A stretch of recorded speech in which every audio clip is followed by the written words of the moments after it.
Bharatiya Janata party अपनी नाकामी छिपाने के लिए बार बार इसी तरह के बिल लाती है और देश में प्रदेश में इसी तरह की चर्चा को छेड़ते हैं। हमने आपने पूरे देश ने देखा है संभल में एडमिनिस्ट्रेटिव ऑफिसर्स क्या कर रहे थे। उत्तर प्रदेश में जब चुनाव हुआ तो अधिकारी गणों का रोल क्या था। पुलिस खुद वोट डाल रही थी। बेरोजगारी, महंगाई, भ्रष्टाचार, कोई सोच सकता है कि एक IAS अधिकारी पे ये आरोप लगे कि आपके बैठे हुए कुछ पैसे का लेन देन हुआ है, करप्शन के चार्जेस लगे। 50 करोड़ रुपए हमने आपने टीवी में, विजुअल में, खबरों में देखे हैं और उत्तराखंड में भी पैसे पकड़े गए। गंगा सफाई नहीं हुई, यमुना साफ नहीं हुई, मेडिकल कॉलेजेस की हालत क्या है। इन सब नाकामियों को छिपाने के लिए बार बार भारतीय जनता पार्टी इस तरह के काम करती है, बिल लाती है। नाकामी का पर्दा इस बार वक्फ बिल है जी। नाकामी का पर्दा इस बार वक्फ बिल है। माहौल पूरे देश भर में बनाने का प्रयास किया गया था। आज मुझे बता दीजिए कि उसके बाद कौन से मुसलमान की नागरिकता छीन ली गई। मैंने इसी सदन में, पुरानी वाली संसद में मैंने खड़े होकर मैंने इस बात को मैंने कहा था कि आने वाला समय बताएगा कि भाई जिसका आप इतना विरोध कर रहे हो और आज देश को आप जला रहे हैं, आप बताइएगा आने वाले समय में कि किसकी नागरिकता छीन ली गई। जब आज इतना समय हो गया, आज आप जवाब दें कि उस वक्त आपने देश को भ्रमित करने का काम क्यों किया था। उसी तरीके से आज इस पर भी विपक्ष सिर्फ और सिर्फ भ्रमित करने का कार्य कर रहा है।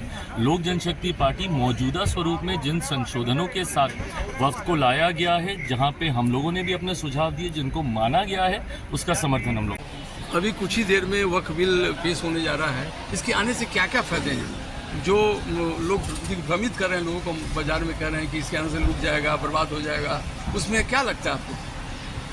ये मुझे हास्यास्पद लगती है ये बात, क्योंकि सच्चाई ये है कि ये बहुत ही एक पॉजिटिव बिल है और जो है इसको जो है जो सालों पहले कर देना चाहिए था, क्योंकि जिस समुदाय के लिए, जिस समाज के लिए ये बनाया गया था, उसके उत्थान के लिए बनाया गया था, उसी समाज का जो है उत्थान की तो बात छोड़िए, पता नहीं इसके अंदर कितनी त्रुटियां हैं कि वो समाज का उत्थान नहीं हो पाया।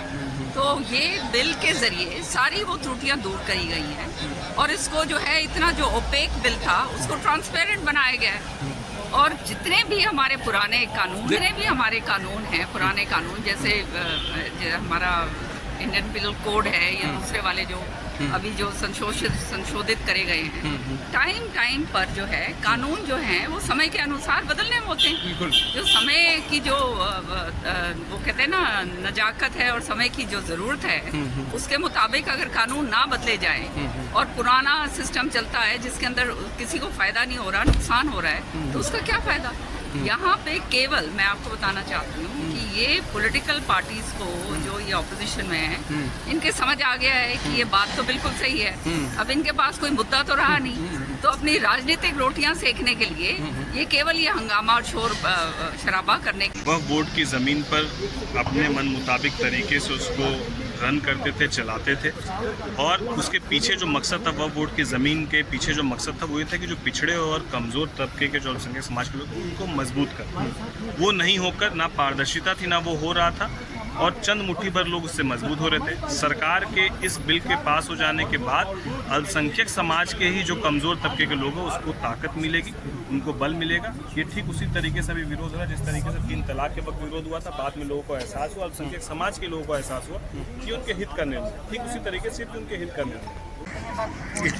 तो कहीं ना कहीं इन ज़मीनों को लेके जो यह एक तरह से साजिश रची जा रही है और इसमें गरीबों को कुछ नहीं मिलेगा और सत्ता पक्ष के जो बिजनेसमैन हैं, जो कॉरपोरेट्स हैं, उन्हीं को लाभ पहुंचाने के लिए यह बिल लाया जा रहा है।